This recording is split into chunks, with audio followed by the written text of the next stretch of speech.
Leitura de hoje, Evangelho de Lucas, capítulos 14, 15, 16 e 17. Jesus cura um hidrópico no sábado.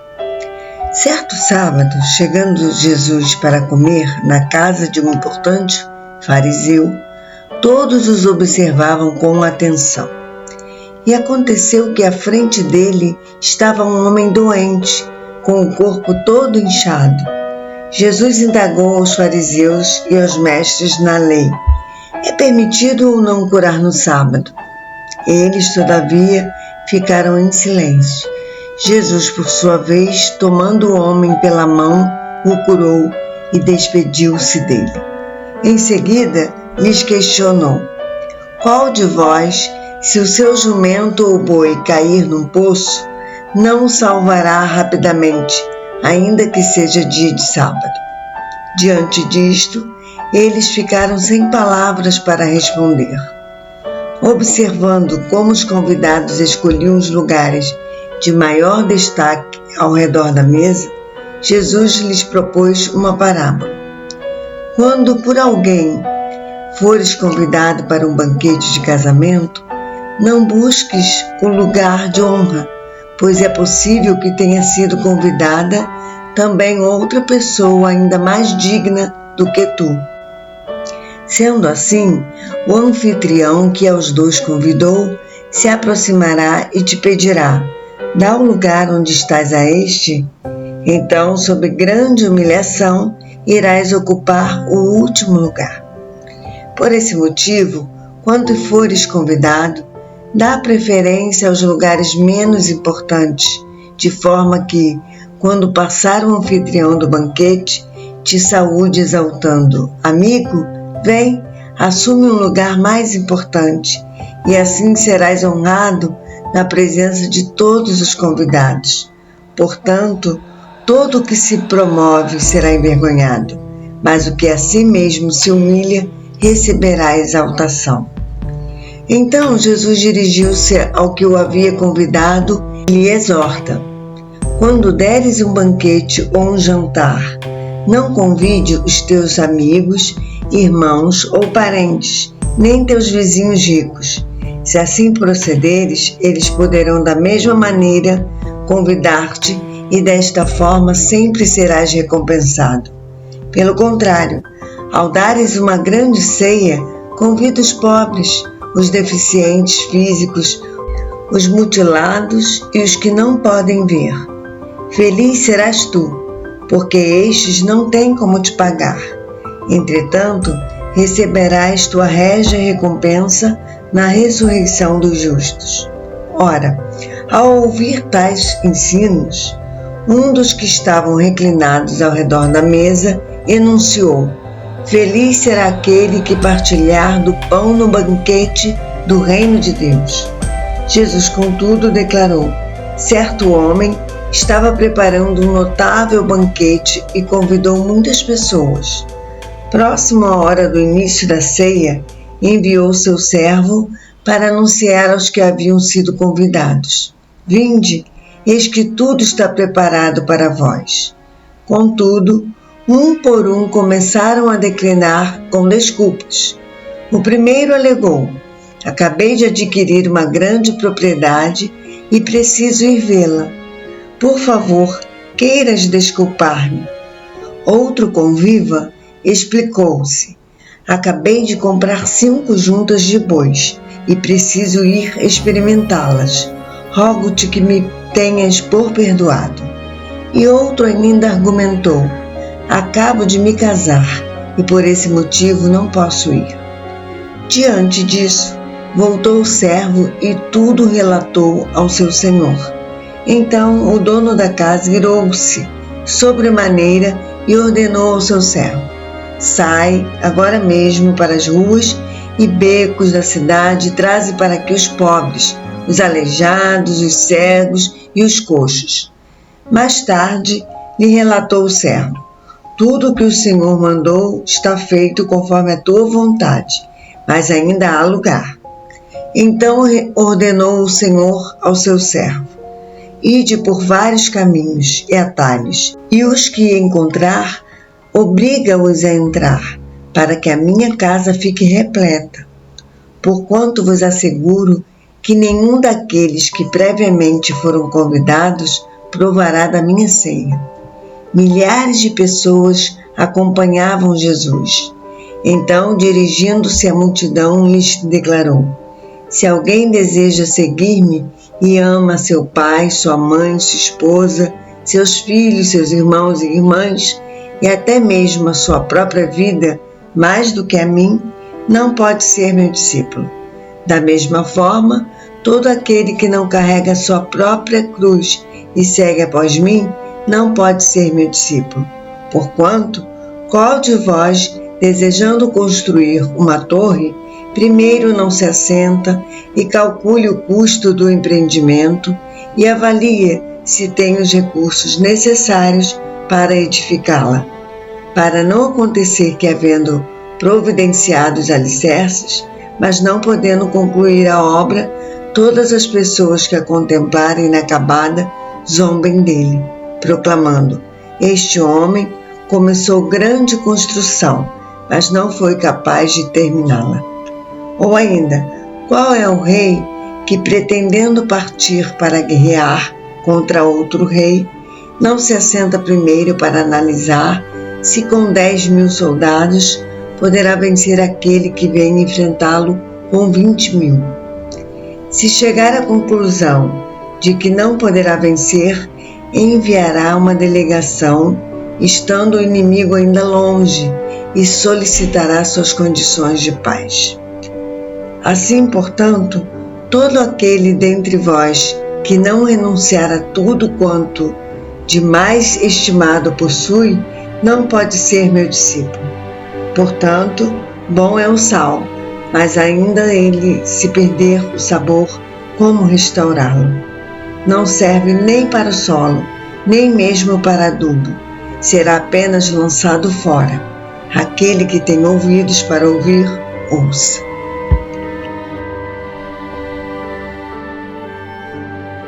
Lucas, capítulo 15. Jesus come com os pecadores. E aconteceu que todos os pecadores, como os coletores de impostos e pessoas de má fama, estavam se reunindo para ouvir a Jesus. Entretanto, os fariseus e os mestres da lei o censuravam, murmurando: este saúda e se mistura a pessoas desqualificadas e ainda partilha do pão com elas. Foi então que Jesus lhe propôs a seguinte parábola: qual dentre vós é o homem que, possuindo 100 ovelhas e perdendo uma delas, não deixa no campo as 99 e vai em busca da que se extraviou, até que a encontre? E assim que a encontra, coloca-a por sobre os ombros, cheio de júbilo, e ruma para casa. Ao chegar, reúne seus amigos e vizinhos e anuncia: alegrai-vos comigo, pois hoje encontrei minha ovelha perdida. Eu vos afirmo que da mesma maneira haverá muito mais alegria no céu por um pecador que se arrepende do que por 99 justos que não carecem de arrependimento. Ou ainda, qual é a mulher que, possuindo 10 dracmas e perdendo uma delas, não acende uma candeia, varre a casa e a procura diligentemente até encontrá-la? E tendo-a achado, reúne suas amigas e vizinhas e proclama: alegrai-vos comigo, porque agora achei minha dracma perdida. Eu vos asseguro que, de igual modo, há grande júbilo na presença dos anjos de Deus por um pecador que se arrepende. E Jesus continuou: um homem tinha 2 filhos. O mais novo reivindicou do seu pai: pai, dá-me a parte da herança a que tenho direito. E, consentindo o pai, repartiu sua propriedade entre eles. Não se passou muito tempo, e o filho mais novo reuniu tudo o que tinha, partindo para terras distantes, e lá esbanjou todos os seus bens, vivendo de forma irresponsável. Coincidentemente, após haver gasto tudo o que possuía, abateu-se sobre toda aquela região uma grande fome, e ele começou a passar muita necessidade. Por esse motivo, foi empregar-se com um dos cidadãos daquela região, que o mandou para o campo a fim de cuidar dos porcos. Ali chegou a ter vontade de encher o estômago com as vagens de alfarrobeira com as quais os porcos eram alimentados. No entanto, ninguém lhe dava absolutamente nada. Foi quando, caindo em si, falou consigo mesmo: quantos empregados de meu pai têm comida com fartura e eu aqui morrendo de fome? Levantar-me-ei e tomarei o caminho de volta para meu pai, e ao chegar lhe confessarei: Pai, pequei contra o céu e contra ti. Não sou mais digno de ser chamado teu filho. Trata-me como um dos teus trabalhadores. E logo em seguida levantou-se e saiu na direção do pai. Vinha caminhando ele ainda distante, quando seu pai o viu, e pleno de compaixão correu ao encontro do seu filho, e muito o abraçou e beijou. Então o filho lhe declarou: Pai, pequei contra o céu e contra ti, não sou mais digno de ser chamado teu filho. Entretanto, o pai ordenou aos seus servos: Trazei depressa a melhor roupa, vestiu-o com distinção, ponde-lhe o anel de autoridade e as sandálias de filho. Também trazei novilho gordo e o preparai. Comamos, façamos uma grande festa e regozijemo-nos. Porquanto este meu filho estava morto e voltou à vida, estava perdido e foi encontrado. E começaram a celebrar o seu regresso. Entre mentes, o filho mais velho estava no campo. Quando foi se aproximando da casa do pai, ouviu o som da música e das danças. Então chamou um dos servos e indagou-lhe sobre o que estava acontecendo. Este informou: Teu irmão regressou e teu pai mandou matar o novilho gordo porque o recebeu de volta são e salvo. Mas o filho mais velho encheu-se de ira e negou-se a entrar. Então o pai saiu e insistiu com ele. Porém ele replicou ao pai: Há tantos anos tenho trabalhado como um escravo para ti, sem nunca ter desobedecido a uma só ordem tua. Contudo, tu nunca me ofereceste nem ao menos um cabrito para que pudesse festejar com meus amigos. No entanto, chegando em casa esse teu filho, que pôs fora os teus bens com prostitutas, tu o ordenaste matar o novilho gordo para ele. Então lhe arrazoou o pai: Meu filho, tu sempre estás comigo, tudo que possuo é igualmente teu. Porém, nós tínhamos que celebrar muito a volta deste teu irmão e regozijarmos-nos, porque ele estava morto e reviveu, estava sem esperança e foi salvo. Lucas, capítulo 16. A parábola do administrador infiel. E contou Jesus ainda aos seus discípulos: Havia um homem rico que mantinha um administrador. Este, porém, foi acusado de estar esbanjando os bens do seu patrão. E aconteceu que, mandando-o chamar, o interrogou: Que é isso que chega a mim a teu respeito? Presta contas da tua administração, porquanto já não podes continuar com essa responsabilidade. Diante disso, falou o administrador consigo mesmo: Meu senhor está me despedindo. Que farei? Trabalhar na terra não tenho força. Quanto a viver esmolando, tenho vergonha. Já sei o que farei para que, quando perder o cargo de administrador, as pessoas continuem a me receber em suas casas. Tendo chamado cada um dos seus devedores, indagou o primeiro: Quanto deves ao meu senhor? Replicou ele: 100 potes de azeite. Ao que o administrador lhe autorizou: Toma a tua conta, assenta-te depressa e escreve 50. Em seguida, questionou outro: E tu, quanto deves? Respondeu ele: 100 tonéis de trigo. E o administrador lhe orientou: Toma a tua conta e escreve 80. Então o Senhor elogiou aquele administrador da injustiça, pois agiu com sabedoria. Porquanto os filhos deste mundo são mais sagazes entre si, na conquista dos seus interesses, do que os filhos da luz em meio à sua própria geração. Portanto, eu vos recomendo, usai as riquezas deste mundo ímpio para ajudar ao próximo e ganhai amigos, para que quando aquelas chegarem ao fim, esses amigos vos recebam com alegria nas moradas eternas. Quem é fiel no pouco, também é fiel no muito, e quem é desonesto no pouco, também é desonesto no muito. Assim, se vós não fores justos em lidar com as riquezas deste mundo ímpio, quem vos confiará a verdadeira riqueza? Se, portanto, não vos tornastes dignos de confiança em relação ao que é dos outros, quem vos dará o que é vosso? Nenhum servo pode devotar-se a 2 senhores, pois odiará um e amará outro, ou dedicar-se-á a um e desprezará ao outro. Jamais podereis servir a Deus e ao dinheiro. Os fariseus, conhecidos por sua avareza, escutavam tudo isso e procuravam ridicularizar Jesus. Ele, no entanto, lhes admoestou: vós sois os que justificais a vós mesmos à vista das pessoas. Todavia, Deus conhece o vosso coração, pois aquilo a que as pessoas atribuem grande valor é detestável aos olhos de Deus. A lei e os profetas profetizaram até João. Dessa época em diante, estão sendo pregadas as boas novas do reino de Deus, e todos tentam conquistar sua entrada no reino. Contudo, é mais fácil os céus e a terra desaparecerem do que cair um traço da menor letra de toda a lei.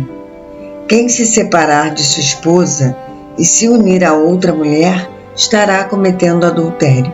Assim como o homem que se casar com uma mulher divorciada estará igualmente adulterando. Havia um certo homem, rico, que se vestia de púrpura e de linho finíssimo e que despendia todos os dias de sua vida de forma regalada. E havia também um outro homem chamado Lázaro, que, coberto de chagas, vivia a esmolar e fora abandonado no portão do homem rico. Lázaro ansiava por alimentar-se ao menos das migalhas que, porventura, viessem a cair da mesa do rico. Até os cães vinham lamber suas feridas. E assim chegou o dia em que o mendigo morreu, e os anjos o levaram para junto de Abraão. Entretanto, o homem rico também morreu e foi sepultado.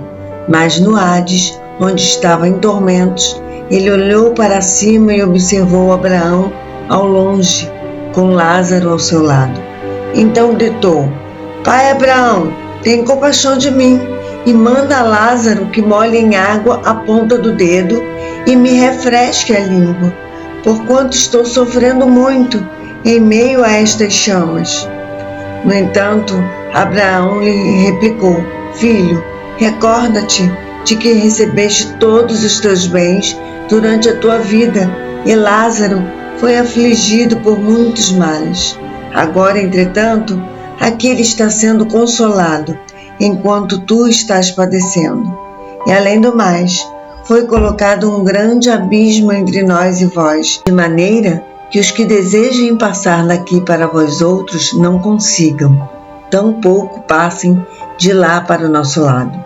Diante disso suplicou: Pai, então eu te imploro que mandes Lázaro à casa de meu pai, pois tenho 5 irmãos. Permite que ele os avise, a fim de que eles também não venham para este horrível lugar de sofrimento. Contudo, Abraão lhe afirmou: Eles têm Moisés e os profetas, que os ouçam. Mas ele insistiu: Não, pai Abraão, se alguém dentre os mortos for ter com eles, certamente se arrependerão. Abraão, concluindo, lhe afirmou: Se não ouvem a Moisés e aos profetas, tampouco se permitirão converter, ainda que ressuscite alguém dentre os mortos. Lucas, capítulo 17. Aviso quanto aos escândalos. Então Jesus declarou aos seus discípulos: é inevitável que fatos ocorram que levem o povo a tropeçar na fé, mas ai da pessoa por meio de quem vêm os escândalos. Seria melhor que tal pessoa fosse atirada ao mar como uma pedra de moinho amarrada ao pescoço, do que induzir um destes pequeninos a pecar. Tende cuidado de vós mesmos. Se teu irmão pecar contra ti, repreende-o, e caso ele venha a se arrepender, perdoa-lhe. Se contra ti pecar 7 vezes ao dia, e por 7 vezes vier a ter contigo, dizendo: arrependo-me do que fiz, perdoa-lhe. Diante disso, pediram os apóstolos ao Senhor: aumenta a nossa fé. Ao que encorajou-os o Senhor: se tiverdes fé do tamanho de uma semente de mostarda, podereis dizer a esta amoreira: arranca-te e transplanta-te no mar, e ela vos obedecerá. Qual de vós, tendo um escravo arando a terra ou apacentando as ovelhas, assim que ele chegar do campo, o convidará: podes vir agora mesmo, reclina-te junto à mesa para cear? Ao contrário, conforme o costume, direis a ele: prepara o meu jantar, apronta-te devidamente, e então vem e serve-me, enquanto como e bebo. Depois tu comerás e beberás também. Porventura deverá agradecer ao escravo, porque este fez o que lhe havia mandado?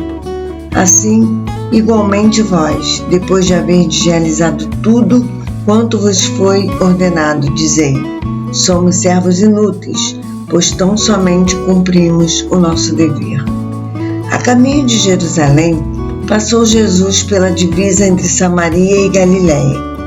Ao chegar num povoado, 10 leprosos foram em sua direção e ficaram a certa distância. Então, aos gritos, chamaram seu nome: Jesus, mestre, tem piedade de nós! Ao vê-los, ordenou-lhes: ide e mostrai-vos aos sacerdotes. E aconteceu que, enquanto eles caminhavam, foram purificados. Um dos 10, observando que fora curado, retornou, louvando a Deus em alta voz, e prostrando-se com o rosto em terra aos pés de Jesus, muito lhe agradeceu, e este era samaritano. Então Jesus questionou: não foram purificados todos os 10? Onde se encontram os outros 9? Não se achou nenhum outro que voltasse para render glória a Deus, a não ser este estrangeiro? Então Jesus declarou-lhe: levanta-te e vai, a tua fé te salvou. Certa vez, interrogado pelos fariseus sobre quando se daria a vinda do reino de Deus, Jesus lhes explicou: não vem o reino de Deus com visível aparência, nem haverá anúncios, ei-lo aqui, ou lá está, pois o reino de Deus já está entre vós.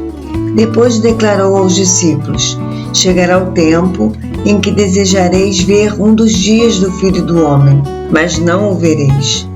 E vos dirão: ei-lo aqui, ou lá está ele, não vades, tampouco os sigais. Porquanto a chegada do Filho do Homem no seu dia será como um relâmpago cujo esplendor da luz vai de uma a outra extremidade do céu. Antes, porém, se faz necessário que ele sofra muito e seja rejeitado por esta geração. Pois assim como aconteceu nos dias de Noé, também será nos dias do Filho do Homem. As pessoas viviam comendo e bebendo, unindo-se em matrimônio e sendo prometidas em casamento, até o dia em que Noé entrou na arca. Então sobreveio o dilúvio e os destruiu a todos. Da mesma forma, ocorreu nos dias de Ló. O povo dedicava-se a comer e beber, comprar e vender, plantar e construir. Todavia, no dia em que Ló abandonou Sodoma, choveu fogo e enxofre do céu e destruiu a todos. E acontecerá exatamente assim no dia em que o Filho do Homem for revelado. Portanto, Naquele dia, quem estiver sobre a laje, não desça para colher os bens que estiverem dentro de casa. Semelhantemente, quem estiver no campo, não deve retornar por motivo algum. Lembrai-vos da esposa de Ló.